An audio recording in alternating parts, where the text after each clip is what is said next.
Hey YouTube, I decided to do a video on a console I just picked up yesterday, and that would be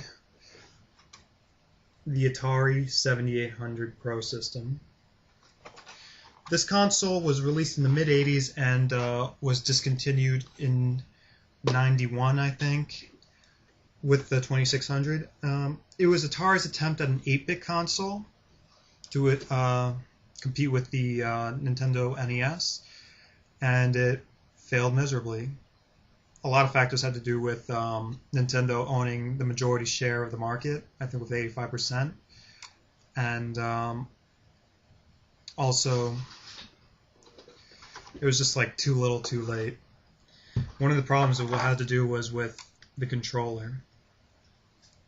Probably the stiffest joystick I've ever seen on a controller and ever used. It's very unresponsive. It has these stupid 2 red buttons that are unnecessary. It was just a piece of crap.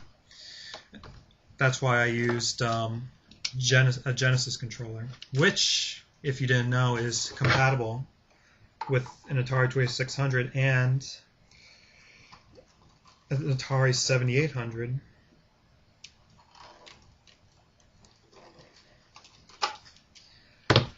But another problem with it was the games. Well, here's an Atari 2600 Pac-Man, and here's an Atari 7800 game, Miss Pac-Man.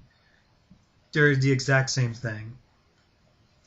This one having better graphics, but besides that, they're the exact same thing. And that you could have used your existing 2600 games, and what would be the point of buying another 7800 game? It didn't have the greatest library, so what would be the point? And another great thing, which is actually a plus about this console, is that it can play 2600 games, which is a good thing, so you don't have to throw out your existing 2600 library.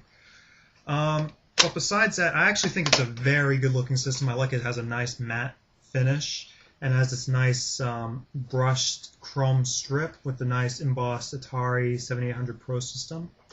It's lightweight, has a nice good shape to it, and as a system, I actually don't think it was that bad. I just think it was just too little too late compared to the Nintendo NES.